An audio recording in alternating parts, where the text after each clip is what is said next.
All right, and here we go.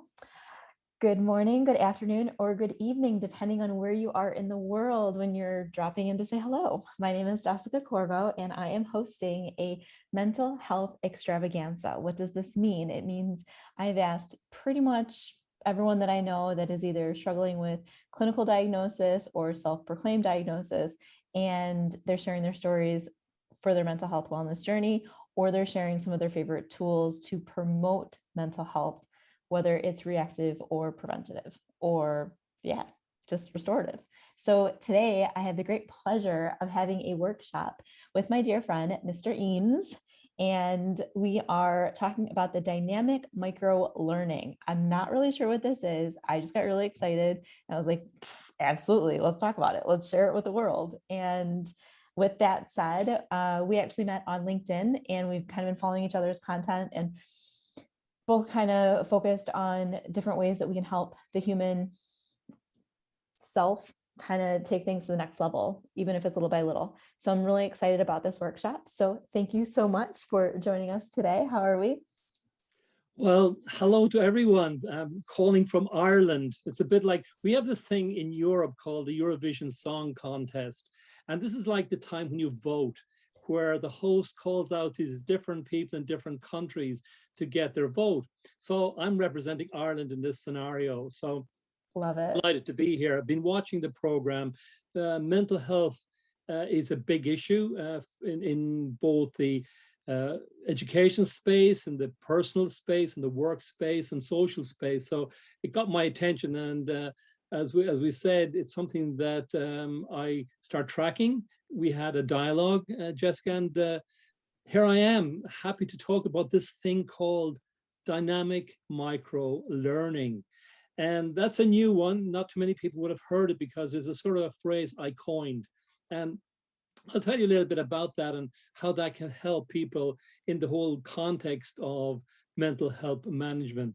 All right. So the whole idea behind this comes from a lot of my work. Now, I live in Ireland at the moment. I'm from Ireland, but I lived for about 6 years in the United States, San Antonio, Texas. So I got good education there. It was quite interesting. I had to adjust my way of speaking. I had to slow down. I also had to shave off some of the sharp edges in my accent.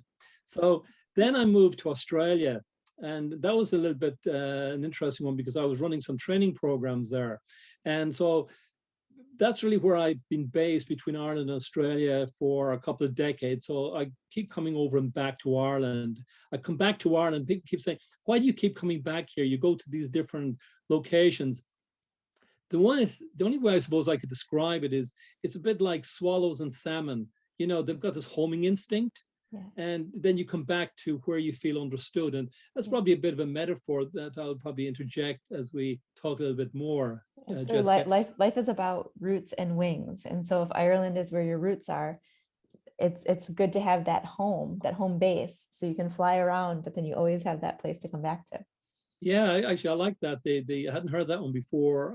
You know, roots and wings. I get it. I mean, it's a lovely metaphor, and I suppose I can relate to it. I can say, here's my experience, and I suppose like every part of life for everybody, at some stage you're going to have your ups and your downs, and there's going to be, you know, things are going to be thrown at you, and it's how you deal with them, I suppose. That determines how well or how unwell you are going to progress as you go through your life path. So what I've been very much involved with is this whole area of micro learning, or e-learning is in the formal state. So dynamic micro learning is a derivative of e-learning. Micro learning is a derivative of e-learning, and so this dynamic micro learning is just where it's all going and how it can potentially help people on their journey to self-diagnose, to get to what I would call an area of conscious competency, meaning that we can self-diagnose when we're in the situation and draw upon resources like you've been helping people in the last couple of days and throughout this coming week, to help people to be more resilient, to be more capable of looking at a situation, not becoming overwhelmed by it, accepting it, and so on, and then hopefully coming up with a strategy dynamically to progress. So So this This is whole awesome. notion, This is awesome then, because that means that people can apply it not just in their personal space, but it sounds almost like they can apply it to their professional space as well. for sure. In fact, I tend to look at this not just in a professional. I see a social, personal, and professional. In fact, I'm working on a piece of on a book at the moment. It talks around this. Really, as a result of what COVID has inflicted upon society, our personal lives, and our social lives, and it's under the sort of the general banner of caring. So, caring in the context of those three areas: social, personal, and work. Yeah. Oh, I'm not going to get into that too much now, but maybe that's something we could talk about later. Absolutely. Yeah. I mean, I think with pandemic, there's two people that are just like, oh no, or they're just like plot twist. I'm a plot twist person. I'm like, all right, it's time to play. Let's create some cool things. Indeed, indeed. Yeah, well, and that's the thing. It's a lot of it is to do with attitude. And I remember someone saying that attitude is so important, and that if you allocate a value of 1 to A, a value of 2 to B, and 3 to C, attitude actually adds up to 100. Absolutely. When I don't know if you heard that one before, but Yeah. that's one thing that stuck with me years ago, and it's so true, and it sort of anchors you. It's about what's your attitude to a lot of this stuff. So this dynamic micro learning notion is about um, being able to apply learning technology and learning mindset to Mhm. help us to be resilient, to be competent, to be effective, but most importantly, to allow us to have some resources that we can embed and be able to replicate if and when the circumstances arise. Absolutely. So So, if we kind of take just a half step back, if that's okay, I believe I come from a space where growing up, emotions were fuel. mm, So emotions were just used to get yourself across any sort of finish line, whether it be an athletic finish line or in school or anything like that. So the way that I interpret emotions is vastly different from other people. mhm, That said, in context of, even like the pandemic or any sorts of professional upheaval or just adversity in general, my understanding and my observation of the general masses is that when people are in that emotional state, they do not understand that they still have the element of choice. So if you're in a rational mind, your mind is more or less open and you can see mhm, all these different opportunities. As soon as mhm. you're in an emotional state, it's almost like these opportunities disappear because you Yep. got these blinders on and you can't see it. So to me, what you've been kind of expressing so far with the D.M.L, and please correct me if I'm wrong, to me, this is something that can kind of increase your consciousness to tell when you're in, like when you kind of make that small shift from that rational mind into that emotional mind. Excuse And me. as long as you have that awareness and you have, Mhm. say, for example, this tool, then you can kind of spot check yourself and you're like, wait a second. Okay, Yeah, as Jessica I, Corvo, emotions are just fuel, but as a normal person, emotions might stop me from being able to do something. that that's a lovely way to put it. And actually, it's a really nice summary and a really nice segue into talking a little bit about what is dynamic microlearning and how it actually works. Mhm, But one way I've sort of looked at it is in the context of having your own personal or private college, mhm, a way to create it, because you made a really good point there about when you're in the midst of some situation, to have the clarity of mind to recognize what's going on, to problem solve. Now, mhm. I imagine a lot of that has come from your own athletic work and your own life path, because you've had to make this thing happen for yourself, and you're kind enough to share Self-mastery. that. Hmm? Self-mastery is about everything, whether it's in trauma, sports, traveling Yep. internationally. I mean, just as you have been in the US and then also Australia, if you want to know what you're capable of, go to foreign countries because Yep. there's no like roadmaps for that. If you want to know what you're made of, which is a small nuanced difference, go Mhm. back to your hometown. That's definitely a truism. You go back to your hometown, and Test you ultimately, on every level. Test you on every level. in, for sure. In fact, Jen, you were smiling there when when that So was true. when that was stated. So what's your experience in that, Jen? Going back to your hometown? Oh, okay. So if you want to know what you're made of, going back to your hometown is like, sometimes it would seem like I would come back home to Los Angeles as like kind of like my tail between my legs, kind of like I've failed at whatever I was doing. And then you have to start over and wrestle with the demons at home where like the feelings of inadequacy and not being good enough and I failed or I didn't get to achieve the goals I wanted to or something, some obstacle popped up. And so it really forces you to like look at yourself and reevaluate and reassess and reframe and then start over again. Whereas when you're just like traveling somewhere new, it's everything's exciting and you feel like I think that excitement pushes you to like make it through whatever obstacle you come across until you can't anymore, and then you go home or something else calls you home and you have to address whatever that is. Yeah, I think But it's a really interesting piece you talk about it because it reminds me of I remember when I was in San Antonio doing this, I was running education, and my first offshore training program was in Holland. And I remember I had to go there as an emergency because one of my team who was supposed to go, who had been trained up on all of this stuff, he got sick. So I was put on the plane. I'm reading between Texas and Amsterdam, figuring out what's the course. Fortunately, I had been trained on it, but it wasn't necessarily front of mind. But I always remember I got through it, and it was like a 3-day course I had to deliver, and I was literally 3 pages ahead of the class. So, wow. so in that, but the good news is that it was intuitive stuff. It was actually the subject matter was called consultative selling, but in reality, what it was about buying dynamics, how to overcome the main obstacles in the buying in process. And those were no trust, no need, no help, and no hurry. So I subsequently modified that a little bit more because of the advent of Google and digital marketing and everything. The big obstacle now in a business context is no attraction. So as no attraction, you gotta attract people's attention. A little bit of what Jessica is doing here to attract people to her perspective. I call that the honeypot.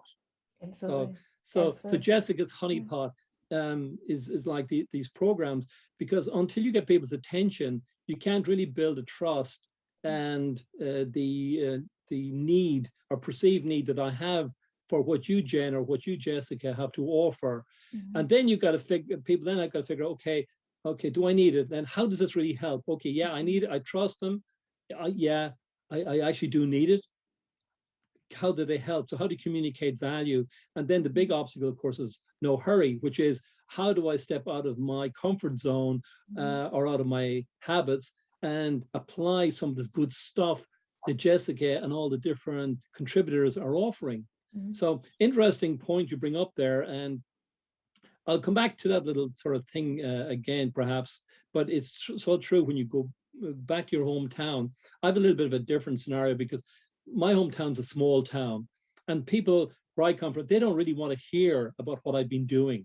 And I tended not to say anything. I just happy to be back. What are you doing? I'm doing a bit of training, a bit of teaching, that type of thing. Yeah. I couldn't get a job at home, so I had to go away. You got to play it down. Yeah. But a little bit, that's what we do in Ireland. In San Francisco, LA, you play it up a little bit. Let me tell you how good I am, because you're competing for so much attention, aren't you? Yeah, I remember one of the first times when I came back after working in Asia, my grandfather, one of my first business cards, I gave my grandfather one of my business cards. I was working for a commodities trading company, and he used to go around, I'd come home on a visit and I'd take him to Walgreens as an example. And he would take out the business card and he would go and show it to everybody in the Walgreens, just saying, look at, my granddaughter, look at how tiny she is. And she has these big 300-pound guys that she's commanding. Like, he made it seem like I was a military, like commanding a ship or commanding people or something like that, which was hilarious because I was doing research at the time, right? But it's just, you let people have like their thing. And it's funny because it's a way to make money, and it's a way to fuel like your dreams or do something that you find enjoyment in that exact chapter of your life.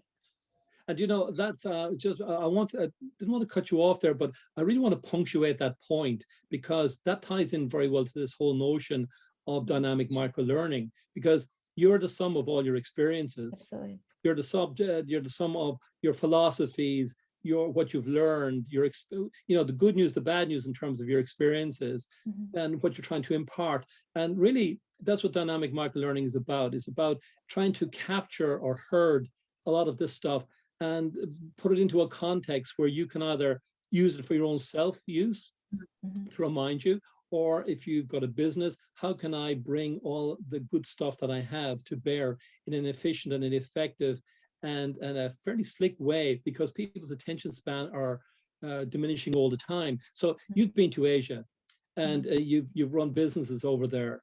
And Jan, you've been all around the place as well. She's a top model. She's like on the side of buildings and stuff like that in different parts of Asia.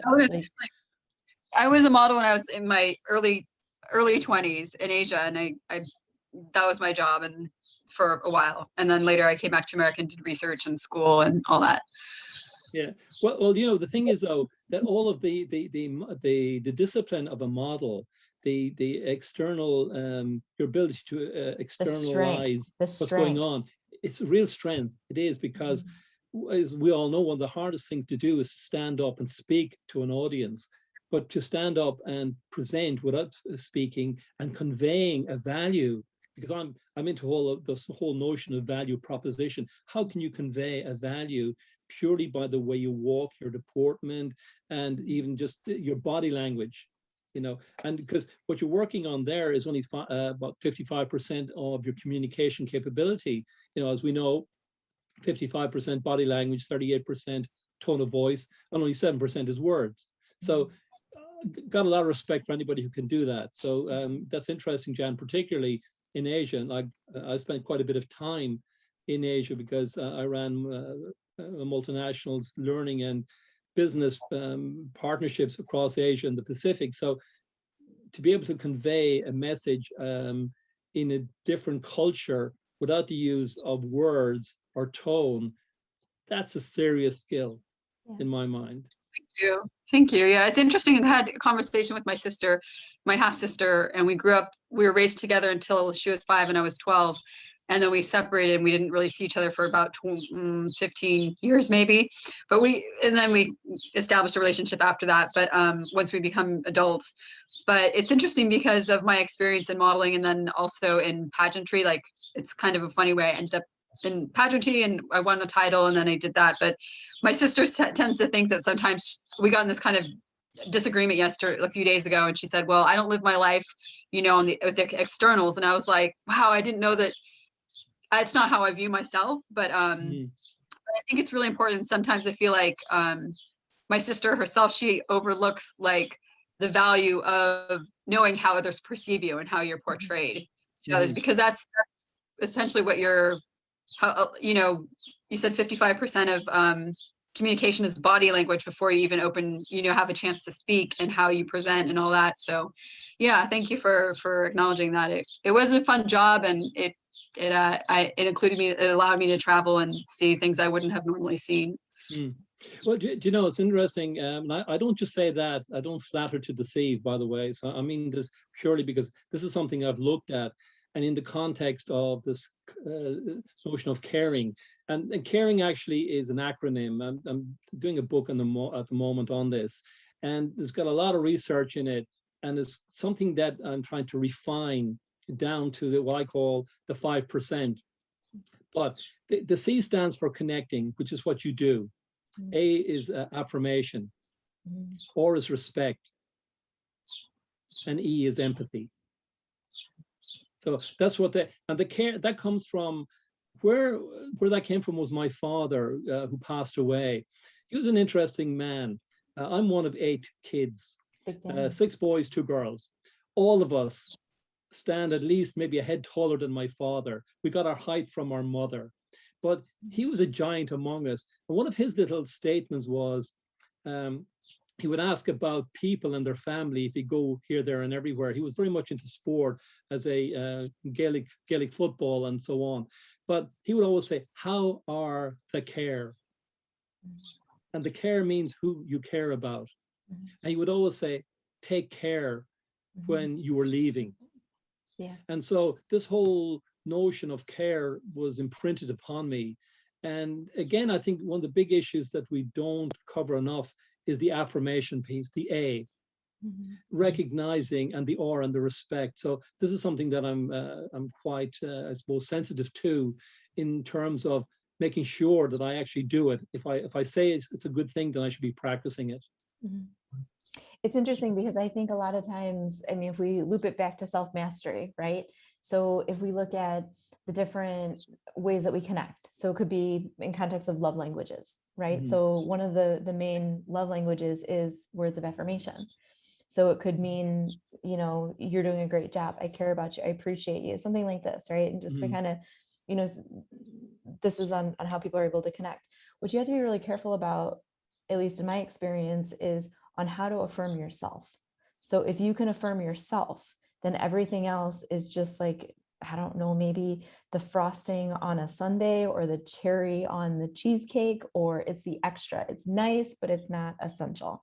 Because as long as you can affirm yourself, then everything else just kind of adds to it. Whereas if we focus more on affirming others, then we kind of forget to fill up our cup, and then we become into this space where we're almost vying for other people's attention or like their words, and then that forces us out of our lane and out of our integrity, because then we become this like people pleaser, or we just betray ourselves. So I would like to say affirmations are very important, as long as we have the distinction and the discernment to affirm ourselves, and then be able to affirm others, because we just want to make sure that we keep like super healthy on that too. Oh, for sure. And thank you for bringing that balance to the point, because it's about the whole issue of, maybe one of the analogies that comes to mind is we all travel. And then you hear this announcement: in the event of a loss of oxygen, a mask will be lowered. And then to say, who do you put the mask on first? Yourself. You got to put it on yourself before you can help anyone else. In an ideal world, the affirmations works beautifully if everybody is already healthy and everyone's just throwing compliments and, you know, positive words to everyone else, and your cup is always filled. But that's not normal. That's a very rare situation. And I think that is so important distinction.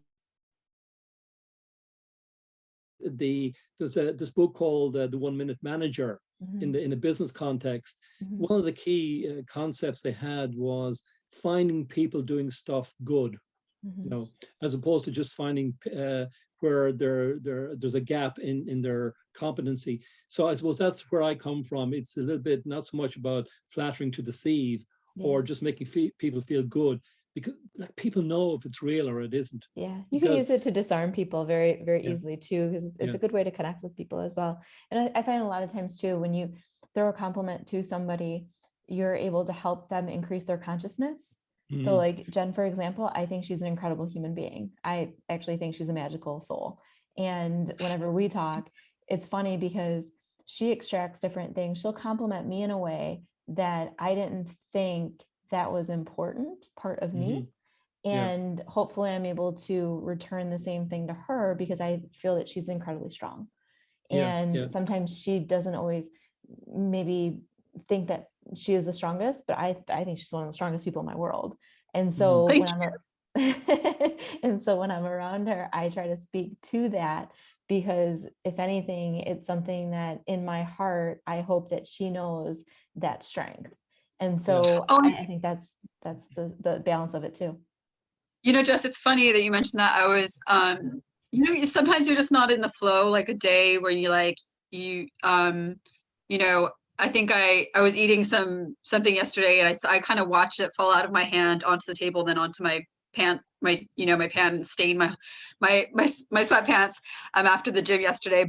And I was like, well, maybe it's just not my day, you know? And so then, but I came home, and sometimes I leave myself voice messages, like voicemails. I talk to myself and I do recording. And it was interesting because I was listening to it yesterday, and I said, all I want is, I just want to have more joy in my life. I want to live in a beautiful place, and, you know, not have any pain, and, you know, have a car that runs, and all, you know, these things. And it was funny because I was listening to it, and I was like, yes, I have joy in my life. Yes, I live in a beautiful place. Yes, and it's funny because that day I recorded it, I was just wanting more, and then going back and listening to it and going, yes, yes, yes, I have all this. Wait, I'm fine. So, I know I am a strong person. I know, and sometimes it's funny, we lose sight of the things that we have, but I find that checking in with myself, I get that affirmation that I need from myself. And I think there was an exercise one person talked about that said, I'm giving myself the affirmations and the validation so I don't have to get it from somewhere else. Absolutely. So, but See, it this is, is it this is, is exactly one of the reasons on why you're so incredibly strong. So, I mean, I think like in terms of community, right? So everything is about personal accountability, but then it's about community support. So like being friends with other people, you're given a front row seat into their world. And it's a responsibility to know what they're working through and to try to speak to it. So a lot of people within my world, they focus on self-mastery. They focus on building themselves up, moving that 1%, whatever they're working on, whether it be spiritually, mentally, emotionally, doesn't really matter, but everyone's working on something. And then by doing that, it is able to speak to other people and help them with their self-mastery. So for me, if I'm doing fitness classes and then it's like, oh my goodness, we have 600 muscles in the body, I just realized how to connect with a new muscle. Let me share this with my world. And then on the other side, other people in my world, are sending some kind of a video on YouTube to help with crossroads. And that's what, Jen said this morning. And it's interesting because she might not be in my world, I might not be in her world mentally or emotionally, but we have these opportunities to ebb and flow and then grow together. So I think that is super important in context with maybe like the dynamic micro learning. From what my understanding is to really understand what works for you, be in that safe place where you can share that with other people, because then everything ends up growing collectively. Yeah, and I think that's a really good point, because it's how do you harness or harvest a lot of this stuff? Because the great thing about these type of programs that you're facilitating here, Jess, is that there's just beautiful nuggets of insight coming through. And most of them tend to come through from what I've observed just from watching them, and it's been really insightful for me. And they're thinking, oh yeah, that's a good one. So what I've been doing in the context of dynamic microlearning, a bit like what Jen was saying there, that she'll send her a voice message. What I tend to do is I will take a little snippet of a video or something, or from a YouTube, and I'll include it in an email to myself. And I categorize these emails according to the chapters and also the reference points in this book that I'm doing. So what this whole notion of dynamic microlearning, it's a little bit different. You know what? It's not all that complex. It's not that super duper by any means. And it's intended to be something that allows you to have utility value, to be able to bring nuggets of knowledge, nuggets of insight into a way to organize it such that you can share it, or you can use it for your own reminders. Sometimes you might feel, well, I need a bit of a soup up here. Let me pull out my little course. So it's about building little courses, little learning modules. And I'll show you a little bit how that works in a short while. But the key thing here is about the reinforcement. In fact, I've picked up this video, and I thought it was really very, very strong in the context of mental health. And it's by a lady who had been doing some work on a PhD in the whole area of resilience. And what happened when she actually came home, what she discovered. And what I'm going to try and do here, hopefully I don't mess this up, is to maybe do a quick screen share of this particular segment. It'll run for maybe, it's a TED talk, but I've segmented it, just showing the piece, and you get an idea of what I'm talking about rather than me trying to tell you about it. Is that okay? Yeah, absolutely. Okay, sure. Let's try this here. So we'll share it, and can you see this? Yes. 3 secrets of resilient people. Cool. My favorite topic. Resilience. So this is Lucy. What I'm not going to do, I'm not going to show you the start. We're in around at the 12th minute, and you can see from this what the URL is. But this really got my attention. Wait, time out. We have to do the sound. So can you hit pause for a second? Yeah.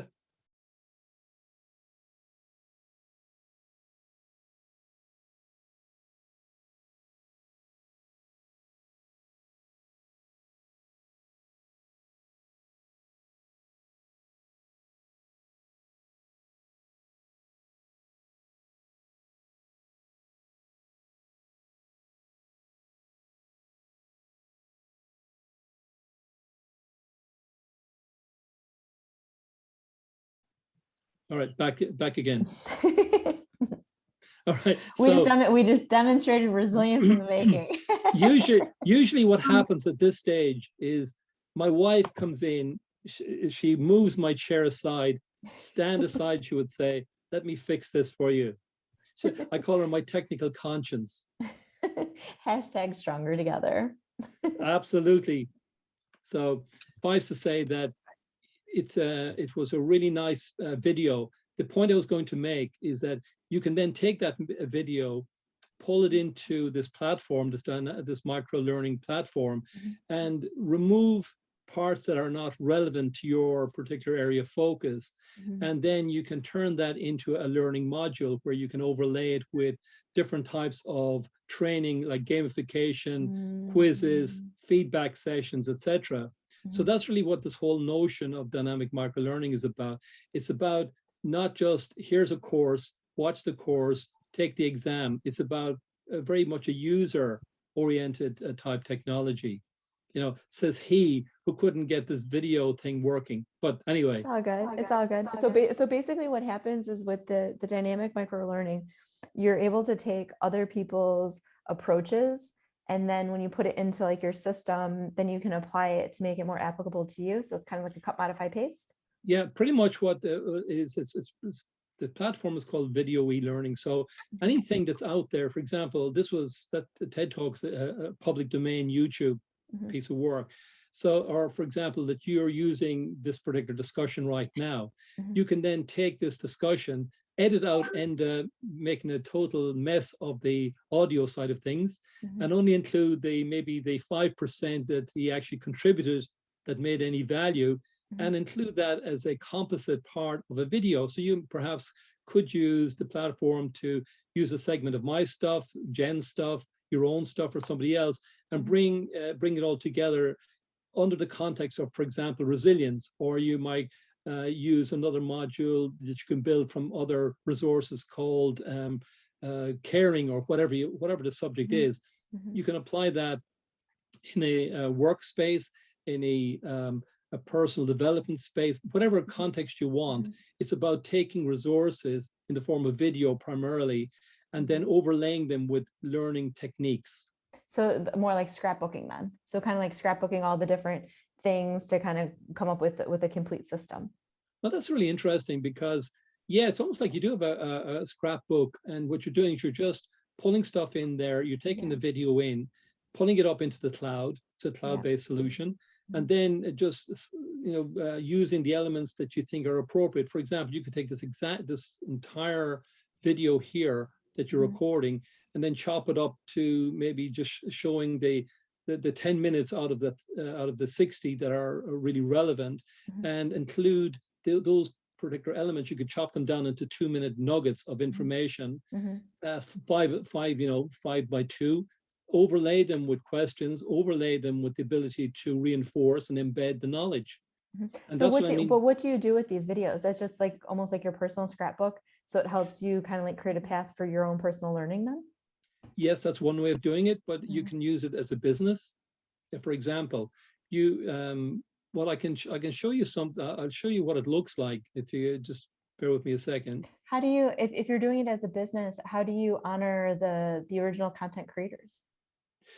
Well, of course, that's what you do. You always show the source, because it's public domain. And what I will always what I do is, for example, I'm doing a presentation on dynamic microlearning, which I've created. And what I do is I've recorded the actual, I've got some PowerPoint slides. I talk to the PowerPoint slides. I'm recording that. And then I'm segmenting it into maybe 5 different modules. Okay, so that's then available for my clients to review.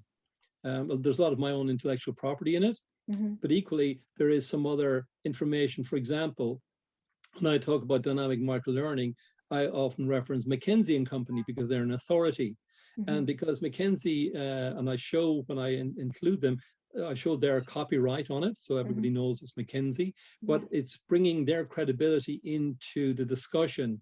So what you're actually doing here is you're helping people, rather than them going out to YouTube, for example, and getting distracted and find you're really only pulling in the stuff that's totally relevant and stripping it down to the core 5%, if you like. That's going to be important. So that's what it's about. Cool. Yeah, I mean, I put out content all the time. I get people asking me to contribute, and I get super annoyed when they're just like, "Oh, you only have to pay this much." I'm like, "What? You want me to create and pay for it? You guys should be paying me. Thank you very much." Well, exactly, because what this people are so naughty. well, look, people will take liberties, and people if you allow will it, assume, if you allow it. Yeah, of course. And comes back to the affirmation and managing your boundaries, as we talked about. But for example, you might put out on the platform, you might put out a small little, let's call it a teaser video. Here's what it's about. So if people want to know, then they'll sign up. They'll sign up. Okay, I'll give you my email, and so there's a marketing aspect to it. And then you can say, well, here's something that might be of some value. If you think you like more value of this, then you can become a member for whatever it is, $20 a month or something like that. So it can be free. You can do it because you're a good person, or you can do it as part of your business. It doesn't matter. All the flexibility is there to do exactly that. So sometimes people use the dynamic micro learning for like personal reasons, and sometimes they do it for commercial reasons. So just to kind of like take a step back, it's kind of like it's like a warehouse or a scrapbook. So you can put all these different video snippets, and it gives you the capabilities to kind of simplify, and then simplify and apply, simplify and apply, simplify and apply. Well, again, I'm not, simplify is a good word, because, we all know what that means. What I try to be, I would rather use the word focus rather than simplify, because what you want to do is, it's like, you're doing your training, and you want to focus on a particular muscle group. That's what it's about. It's a bit like that concept. So that what you're doing is you're pulling in pieces of knowledge. You might have maybe 10 videos, but you can repurpose different elements of that to support a particular point that you're trying to emphasize. It could be resilience. It could be building boundaries, and you could just use that, and also combine it with other pieces that, for example, you might have done yourself. Well, here's Jess in the gym doing the thing. Oh, and by the way, here's now a segment of, when you do all of this together, here's a top class athlete executing. Watch out for this piece, type of thing. Absolutely. No, I think it's like really important, because I'm a high achiever. So I climbed corporate ladders in 4 different countries, built businesses, crossed the Ironman finish line in 12 hours. And there is a lot to be said about that. And at ground zero of where my father tried to kill me on 2 separate occasions, there's something going on between my ears. Well, look, it's just like, we don't understand fear. Fear is just face everything and rise. We got this. Let's do it. Well, you see, the thing is, what you're talking about here is chunking that down. Okay, it's like a strategy session. Let's break that down to the component parts. What was the critical success factor? And you can isolate that and build out the thinking around how emotions are fuel. Emotions are fuel. Normal people think you should be scared, you should be, anxious, you should be doing all this. It's a fuel. That's all it is. It's literally that simple. What's cropping up? Cool. I'm gonna convert that into anger because it's my most efficient fuel, and then I'm gonna ride it out. Well, the interesting thing about it, what you're saying there, you can turn that one into the most efficient fuel. One of the areas that I'm involved with is personality type and social style. So one of your other speakers also that you were introducing a little while back, it was NLP, neuro-linguistic programming. So I'm a master practitioner in those 3 areas. And it's a question, you can't expect people to take all of that stuff on board. It's like trying to take a drink from a fire hydrant. You can't do it. It's know thyself. I would never recommend that to the people that I coach, because they're not set up the same way. They're not wired the same way. Exactly. And so you have to know yourself. That's why I focus on self-mastery. It's like, all right, what's good for you? I'm high functioning. So for me, the amount of cardio, I average 3 to 4 hours of cardio a day. Some people don't even do that in a week. And so you can't, that's ego. When you're an ego, that's making the assumption that people are going to be able to do the same thing that you can do. So when you coach for self-mastery, it's you hold that space and you're like, why do you do that? Yeah. Let's Well, I get back don't to know. basics. I mean, I've got massive respect for anybody who does triathlons. A mate of mine, his name is Stephen. He's a Scottish guy, great character. He started doing them later on. Until I played semi-professional soccer, and also I was into all kinds of sports and so on. But I never did a triathlon. Too late for me now, of course. But Never too but late. the thing is, well, yeah, it is. But the thing is, that anybody who can do that, it's a mindset. And so if you can put your mind to finishing a triathlon in the time that you've done it, you've already built the conscious competency relative to the components that takes that to be achieved. Now you change the labels and you go into the corporate world. It's all the same. It's all the same. All it is it's applying it to different capacities. And that's why I focus on resilience. I teach people resilience because in social context, it is the ability to bounce back.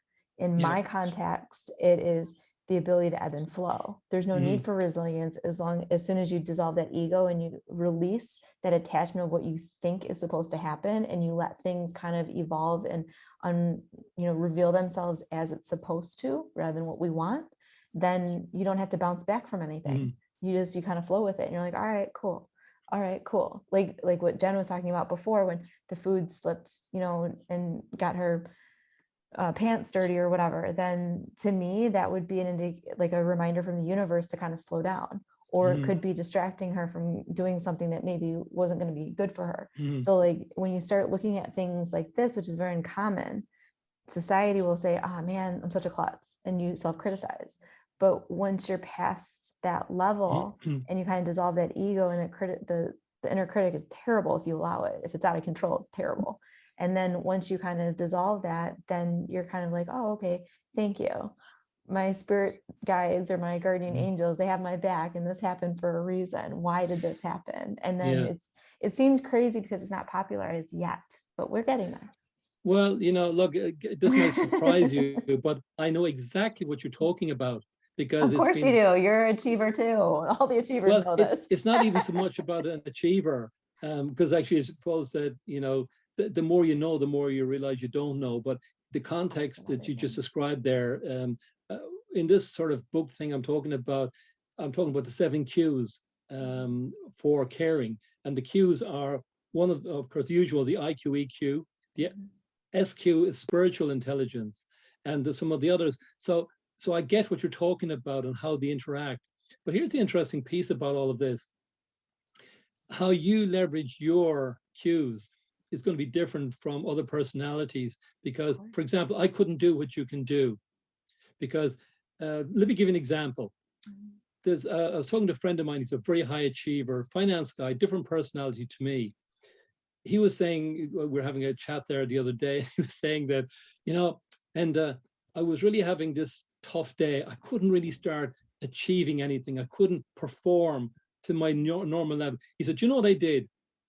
He said, I went out and I washed the car, because once he finished the car and it was spick and span, he had that sense of accomplishment, which gave him the energy to go again. That's why Can you relate to that? That's why people tell you to make the bed. If you make the bed in the morning, that's already one accomplishment. That sets your tone for the whole day. So if you have stretch goals that you're working towards, you got to break it down into bite-sized pieces, and you got to have those mini accomplishments. Otherwise it's overwhelming. Yeah.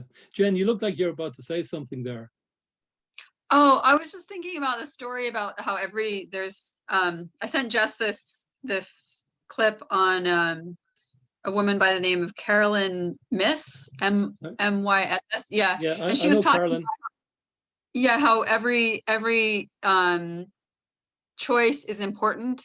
Like there are no small choices, that every choice is either you're choosing choice of love or hate, or something positive or negative, and so no choice is a small choice, is kind of what I was thinking about.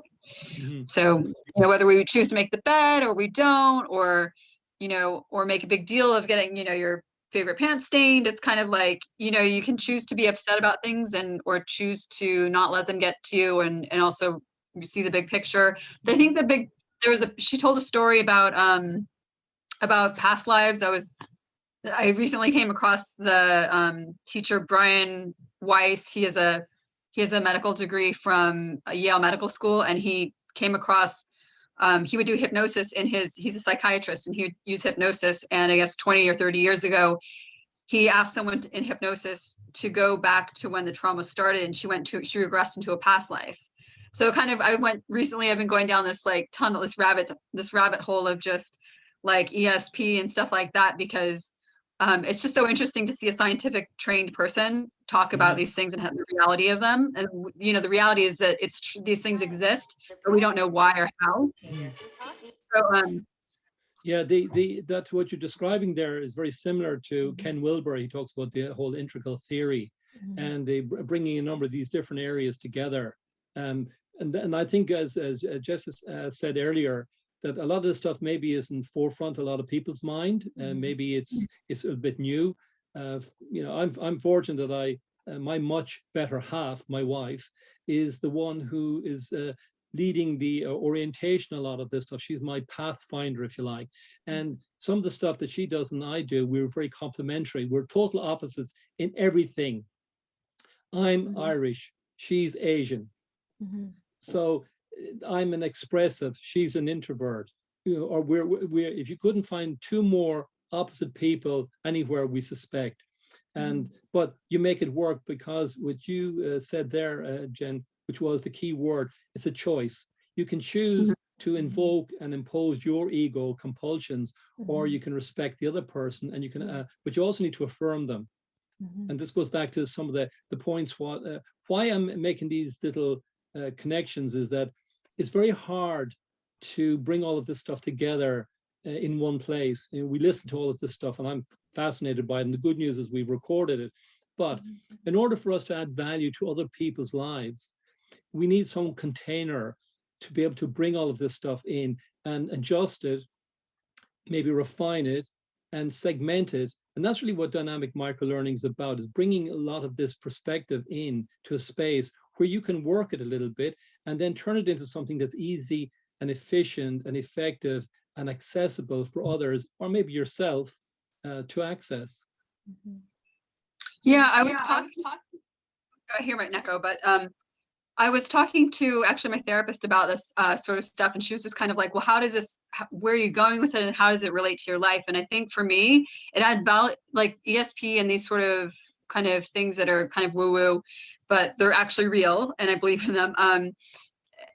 I think that it adds value to my life because I realize that, like, for most of our experience, our existence, we're probably not alive. Like, whatever it is that comes before or after this, that's where we're spending most of our time. We're probably not spending our time being alive.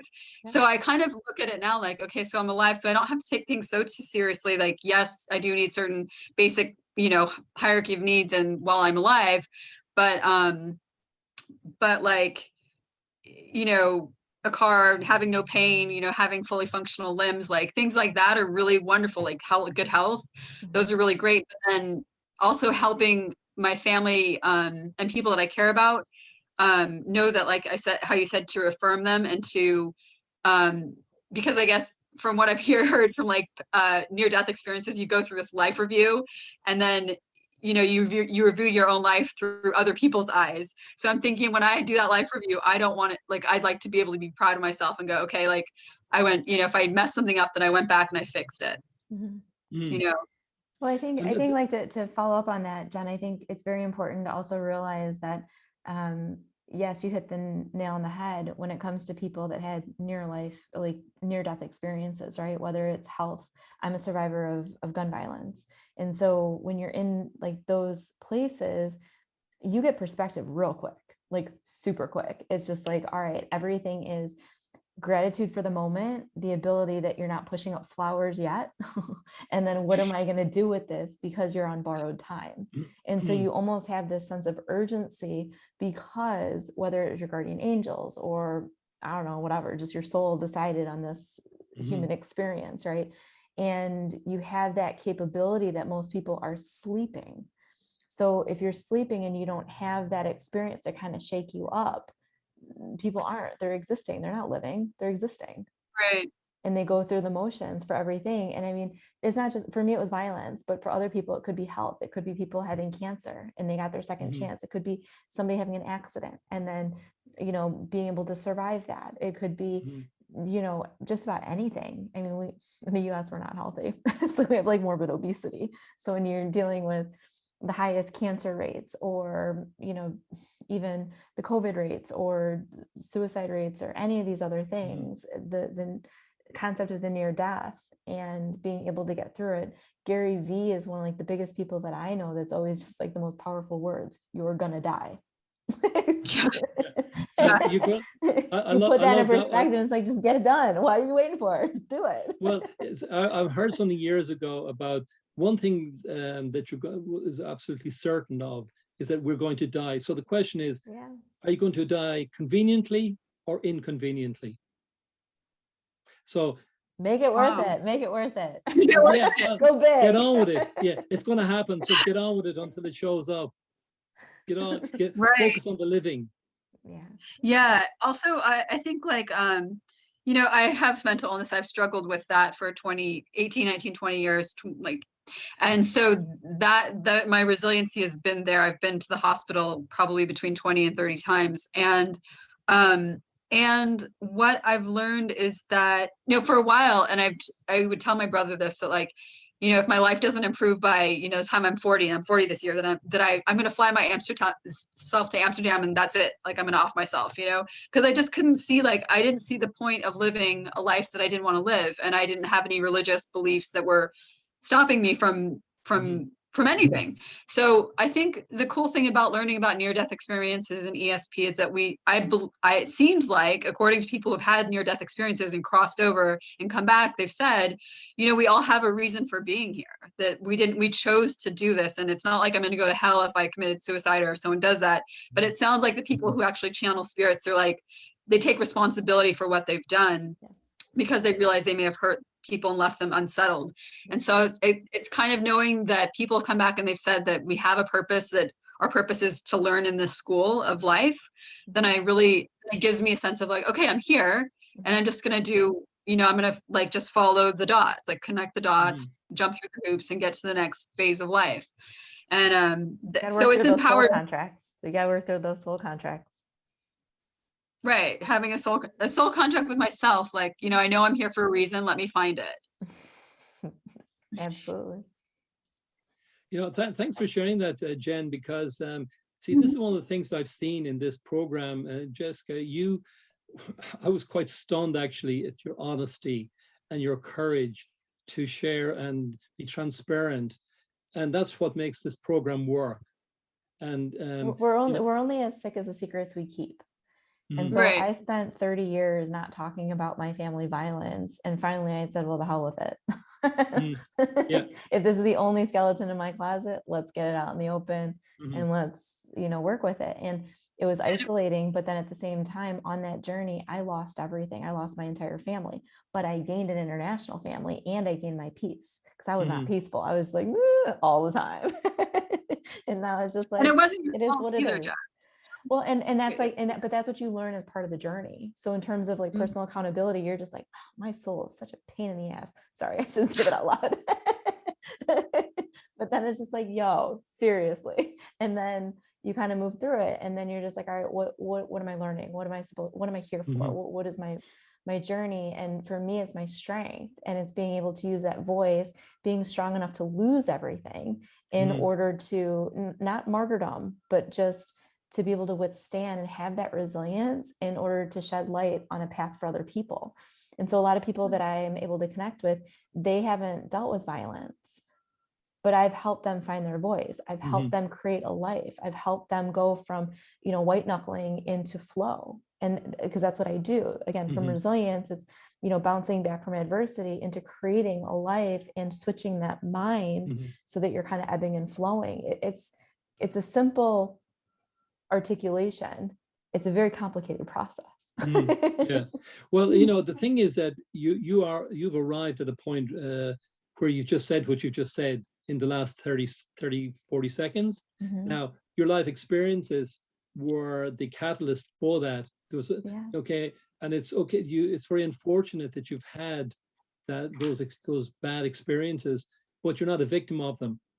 You know, No, you've no. and going back to Jen's comment, she keeps using the term I choose. I choose. Yeah. I choose. I know I have choices. I know they're my choices. Everything in this life is a choice almost. I mean, pretty much to the last breath you take. It's like even breathing is not a choice, but and your heart beating is not a choice.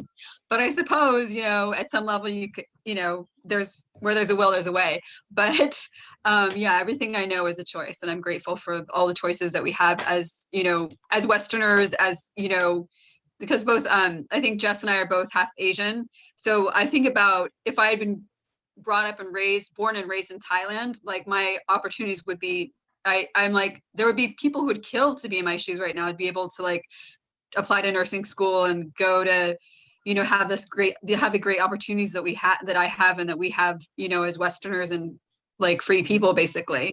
So I'm just grateful for those things, and I don't take that for granted. That's why we got to help connect the East and the West, Jen. Yeah. Well, actually, when I heard what you just said there, Jen, I realized I'm the wrong person sitting in this chair. What I mean by that is that the person who should be sitting in this chair is probably my wife. And the reason I say that is because she was raised in Thailand. Oh, she's Thai? So she's Thai, but she's pure Chinese. Okay, so cool.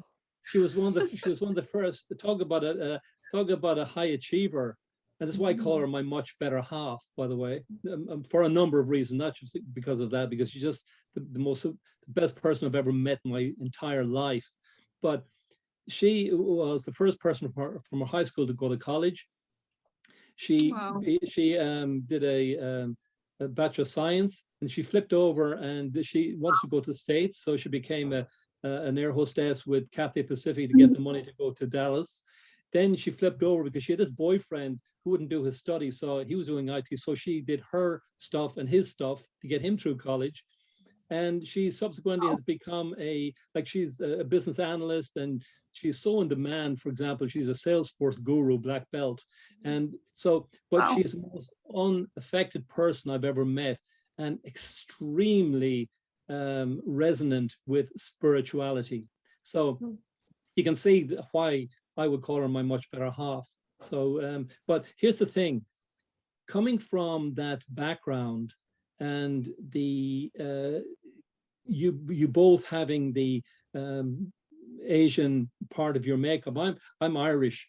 We're a bit weird. We Irish. We don't take ourselves too serious. We don't do the I'm great thing. In fact, because if you do the I'm great thing, that's knocked out of you immediately in Ireland. Similarly in Australia, they call it the tall poppy syndrome in Australia. And that's okay. That's just a cultural thing. Nothing wrong with accomplishment. But here's the thing. When Jess says, I'm a high achiever, yes, you have to do that, because you're in a position of influence. You're in a position of standing up, taking a leadership position. People are waiting for someone to stand up to follow. So I got, again, I'm just saying this because you're doing this, Jess, but that is so important. And this is based on my own experience. And I'm the sort of the type of guy who, I was a high achiever, in ICT sales, etc. I used to go around telling people, oh yes, I won this deal, I won that deal. Truth of the matter is, it's my technical people who won the deal. I just have to facilitate it. But it is so important that in every deal, you have to have someone to take a leadership position and to make sure that the right resources are in the right place to do the right thing at the right time. And why I got into what I'm doing now, which is learning, which is my third career, was because it's about how can I help create an environment within which people can find their power, can find their energy, can find their self-affirmation. There's nothing I can do or say which will help them do that. All I can try and do is provide an ecosystem within which they discover it themselves. And what I think I'm pretty good at is bringing resources in to say, listen to Jess, listen to Jen, listen to their authentic story. But the challenge then is, how can I bring those different stories together in a way that people can navigate through from an initial level of low confidence and low readiness, and help them progressively, step by step, to transition to the level of high competence, high readiness that you two have got. That's what the essence of this dynamic micro learning, if you like, is about. Is helping people who don't have what you have. How can you help them to chunk their way through and find their own strength? That's really what this is about. I love that. I love that. I think like the thing that's coming out of my heart as you're talking about this is to constantly look in. So when we're achieving, we're spending time in our external world, right? But then once we question why we're achieving, then we turn it back inward, and then we're able to work through all of our different things. So for me, being an achiever, that's a label that, you know, I'm not necessarily proud of it. I use it, but it's more to validate whatever is going to come out of my mouth, specifically because it's not mainstream yet. So I feel that's like the balance that is necessary, whether that's a construct that's in my mind, which it probably is, or actually something that's legitimized from a social context that could very easily be discussed, right? And I think, you know, for me, most of my achievements were because I was seeking approval. It wasn't because I was arrogant, but it came from a place of low self-worth. And it came from a place of, you know, trying to get, you know, certain people to say, I'm proud of you, and, or congratulations, or you've done enough. I'm proud of you. Like that. Congratulations on your successes. Oh. I said, I'm proud of you. Congratulations. I mean, like 5 years ago, I would have been like, "Oh my goodness, thanks, thank you." Can I just give you a little feedback on that one? Because remember, I said that some of the obstacles in the buying in process, because you're in a public position where you've got some great stories to bring to bear for other people's benefit. You're bringing resources in to enhance that experience. So it's important that people see you as someone that they can trust. So, Absolutely. you know, first of all, you've overcome the obstacle of no attraction. You've brought it in, you've set it up, and people are coming. You got the honeypot. So people are curious, in other words. To build trust and to break it down, there's basically 4 attributes to that. It's called propriety, competence, commonality, and intent. Propriety. Do you look like someone who is knows a bit about that, and you've communicated that through your different mechanisms? Competence, yes, you're a high achiever. Well, I don't want to be coached by a low achiever. That's you know, I'm here to learn, I'm here to grow. So it would help me a lot to know that you actually have achieved something, preferably at a high level.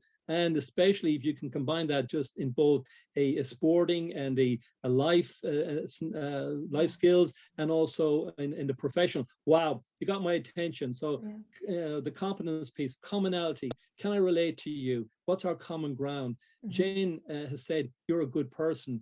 Jen looks like she's a good person. That's good enough for me. I'm buying in a bit more. But the biggie is intent. What is your intent? And intent is made up of 3 things. I'm going to leave it at that. Purpose, process, and payoff. Purpose, how do you see your role? Process, what can we expect from you? What do you expect from me? And payoff, what's the benefit? What's the advantage if I hang around for 60 minutes? Am I going to get something useful rather than watching TV? Absolutely, absolutely. The intent is always empowering people as quickly as possible. For me, I only work with people for 8 weeks at a time, if it's individual, and corporate clients are 3 months. If they are unable to achieve their goals within those time restraints, I failed them. Simple as. So that taps into my ego. It's just like, we got to get this going. They show up 100%, I'm gonna give them 150, and we get our stuff done. You're not someone who hangs around at the... No. I'm just thinking about the analogy of you in a triathlon. Well, you can't be sort of goofing around at the start or even through the transitions. You've got stuff to do because there's a time limit here. I love that. Well, that said, I did spend almost 10 minutes in one of my transitions for my first Ironman. People were like, what were you doing? Having a tea party? Why? Because I went faster than I thought I could, and I was enjoying the moment. I was soaking it in. It was a celebration. So it is important to enjoy. It is important to celebrate all wins, big and small. Absolutely. But it's true though, because I think that with the intention, a lot of times within the coaching space, I mean, if you look at mental health, we're out of control on illnesses. If you look at the personal development, society is based on making people feel very insecure. So if people feel sick and if people feel insecure and they're not really given solutions, but they're given other things that are going to dampen their consciousness or dampen their, capabilities to self-mastery or whatever, and just dilute it, right? Then they're going to stay into that system because they're well enough to keep paying, but they're not well enough to jump out. For me, I want them jumping out. No, I come love that. here, teach Yeah. what you got to do. My goal is that you never have to hire another coach again. My goal is that you never have to buy another self-help book unless you want to put it in your portfolio because you're going to start your own business, not because you think that you're broken, because nobody's broken. Everyone's whole. But Yeah. we can go on that another tangent. It's a lovely one because it's really good for two reasons. The first one is that you were talking about, you never have to buy another book again. But what this, again, just on this theme of micro learning, is you're taking these different nuggets of knowledge and insight and value for you personally and putting it into a container that you can use in different ways. The other thing that got my attention is looking at what you've said through this discussion, and that is that if you don't set a boundary between the start and the finish of a project, people will start losing trust. In fact, one of my own little catchphrases was, well, I've actually had two. The first one was, I want to become irrelevant as soon as possible. And one of the other things that I do is I like to front load my value add, meaning that I like to give some value out before I expect anything in return. It's about earning the right to be considered and earning the right to build trust. And why I'm making those 2 points is because I see you actually doing that. I appreciate that. Thank you. Thank you. Yeah, I mean, because I don't have a problem with people that are shopping around. Do you know what I mean? I'm not the right fit for a lot of people, and I'm okay with that. The people that I am the right fit for, we accomplish some pretty magical things, because the difference is, going back to what you said and also what Jen said, a lot of people are existing. A lot of people are trying to do the bare minimum. A lot of people are racing to the bottom. A lot of people are just trying to get by. That's not wrong, but that's not what I deal with. I deal with people that are trying to take it to the next level. And so whatever that means for them, whether it's a physical goal, emotional goal, mental goal, professional goal, personal goal, it doesn't really matter. Everything is about that mind, and then being able to bounce versus flow with it. That's what I do. And so I think, like, from that, it's humbling when somebody is at that place of brokenness or fragmentedness, I guess, and then being able to put all those pieces together like a kintsugi. I'm like, the word is there, the kintsugi, which is the broken bowl that's put together with gold. And you get to make like this absolute masterpiece. And it's helping people see sides of them that maybe they muted for a little bit. And it's meaningful. It keeps me going. I only work with 3 people at any given time because it does require a lot of energy to do that. Yeah. Well, at least people know what they're getting from you. They can see the energy. You can see it, and thinking, I'm consistent with that. If I've got half of that when I'm finished, then that's a good deal for me. Absolutely. And I think, one of my programs was increasing energy. Not a very big seller because people, they don't want to put in the work to get that. It's kind of counterintuitive for a lot of people. It requires everything from managing your lifestyle, breaking a lot of sugar addictions, caffeine addictions. I mean, you can go through like the laundry list of all these different things, but you really don't know until you start working with somebody one-on-one, because they need to help you take an audit of your lifestyle, find out all of those energy draining activities, and then be able to move forward. For me, I stopped doing that program as one of my mains because a lot of people weren't being honest. So there's a difference between what you want versus what you need, right? And so they wanted to do all of these self-harming activities, but they were saying that they wanted to fix their life, but they weren't willing to make the necessary adjustments. And it's not saying that you can't, you just have to limit, or you just have to have things in moderation, even in moderation. Yeah. Well, I suppose there's the thing too, is that this, in terms of, I'm just thinking, if I were on the receiving end of what you're saying, the big obstacle, I think, would be, do I have the intrinsic motivation to see this through to the end? And interesting enough, Jess, there's some personality types, and we all have our healthy and unhealthy states. And this is the space that, by the way, I operate is called the Enneagram, and the other area is social style. And my postgrad work was the correlation between social style, as in behavior, and Enneagram, which is personality type. What numbers are you on the Enneagram? 7, wing 8. Interesting. I'm a 3, wing 8, and wing 1. No, you're not a wing 8. Yeah, I don't know. That's the last time I took it. That's what it said. A 1, a 3, and an 8 were my numbers. I thought. Well, yeah, they would be the 1, 3, and that could be the profile you took. But I see you as a 1. I see you as a 3. Yeah. The social style thing is that there's a closeness between a 3 and an 8. In the I did this sort of groundbreaking thing, and in social style you're called a driver. Okay, and the 3s and the 8s, the 3 is a more sociable driver than the 8. You know, it's like relationship, task. Anyway, I've written a book on how that hangs together as well. So cool. If you're interested, I'll shoot you a copy of it. Yeah, absolutely. I mean, for me, it's always having different tools. What makes a successful coach or guide or person to work with is somebody who is constantly knowing that there's something else they can learn. So I'm very good at what I do, but there's always some way to fine tune those skills. There's always some way to like dive just a little bit deeper. Yeah. Well, look at, hey, I'm showing up this week and I'm learning, which is great, you know, and I think that's in the conversations, and I'm taking sort of the key word from Jen really is the key word is choose. Now, do I resonate with the word? Yes, but do I see it as something that is a real catalyst for progress? I really didn't think about it too much until Jen said it. And then, of course, when you talk about, you know, you're looking at people whom you coach, if they're not, my term is intrinsically motivated to go with this and stay on the game, you know, I get that as well. And sometimes I've got to figure out, maybe not everybody is the right type of client for me.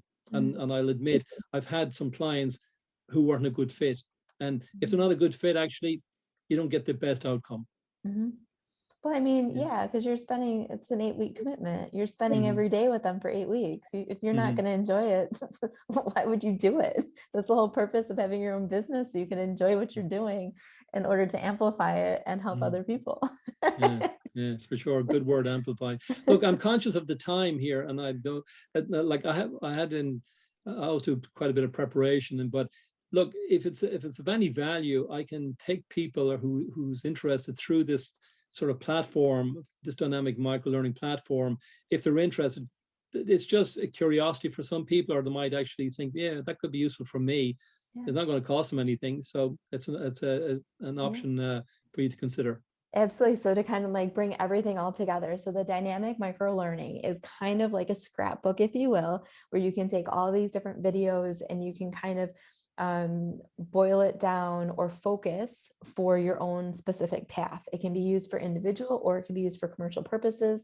And again, it's more like a scrapbook because everyone is on their own individual journey. Everyone is kind of doing their own thing. Everyone has different experiences, which are going to shape the core belief system and who they think that they are in that exact moment, helping to also bridge the gap between where they are today and where they want to go tomorrow, 5 years, 10 years from now, or something like that.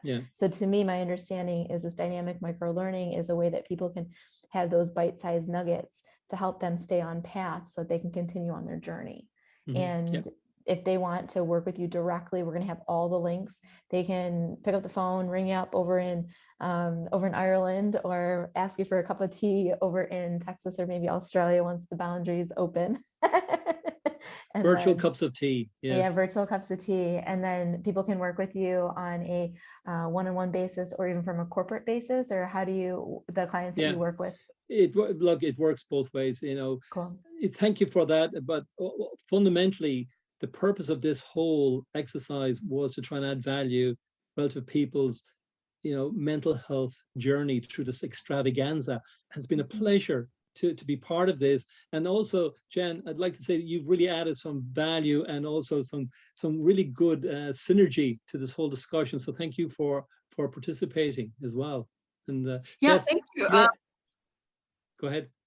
Also, you mentioned if we wanted to reach out and learn more about the the micro dynamic learning, I would be interested to learn about your other second half, because because you said she is also interested in other things. She's Thai, so I'm kind of wondering maybe we could do something with that Big later jam time. session. Big jam session. Yes, we can set that up sometime, Jess. That'd be awesome. I Consider gotta it get done. going because I have a phone call about my car, which is in the shop. So I'm gonna take off. But it was so Cool. good to see you both and to meet you with you. Enda, is that how to pronounce? Okay, Yeah. thank you. And thank you for your time. And thank you so much, Jess, for everything. So, heart. Want to take a picture? I'll do a screenshot. Hold on. Okay. Screenshot in 3, 2, and 1. Screenshot. I love Okay. it. I love it. Bye, Jen. I'll give All you a right. call later. Thanks for Okay. joining. Thanks for joining. Yeah. All right. So thank you so much for being able to. I agree with you. I think that, you know, the main priority is legit just Mondays. We have warriors sharing their stories. It's usually a path less traveled, but not untraveled. So people, let's see, last Monday it was depression and anxiety, and then bipolar. And with the bipolar, it was misdiagnosed a couple different times. And so how do you become like a patient advocate for any of those? Yeah. And then for Wednesdays, the focus is just different tools. So it could be anything from, you know, figuring out how to implement the dynamic micro learning into like their system, or doing some kind of like meditation, vipassana. We have a qigong session coming up, and qigong master, he's been doing qigong for 35 years. So Wow. so many incredible things. For me, I like to focus on things to reflect inward. So anything that is reflecting inward that doesn't create another layer of distraction is always going to get my attention. So even if it's a scrapbook, to me, this is harmonizing the mind with the heart, because the mind needs to have solutions for things to protect the heart. So when you have the concept of the dynamic micro learning, this is something that can calm the head to allow the heart to come out. At least that's on how I would share it with other people. And so really it's like it's a container or a framework to take that thinking across, so that people can digest it and embed it and replicate it. It's just, look, it's like e-learning, but it's just a way you do it, and it's focused not on the administration. It's on the user. How can you help the user to learn better and to access information in a way that enhances their life, their work, their social experiences? Absolutely. And I appreciate that. And I think it's really relevant, because they learn differently. Yeah, for sure. Yeah. Anyway, it's been delightful, and I really enjoyed this. So thank you so much. And I will, so I know that you spend a lot of time in LinkedIn. Is that the easiest place for people to find you, to engage in your content and to know more? Sure. Yeah. Okay. Yeah. Like, what I'll do is I'll send you, by the way, I'll send you a link, which is quite a little animation on this platform, so you can get a better view of it. Perfect. And if anything I've said that you think might be of value to you, just ask and I'll give it to you. Perfect. So on behalf of everybody for Mental Health Extravaganza and all the work that we're going to be continuing throughout May, thank you so much for your time, and more importantly, your presence and the willingness to share some of these gifts with the world. Well, in Gaelic, we say Gora Mai August, August Slán La. That means thank you very much, and have a good day. Thank you.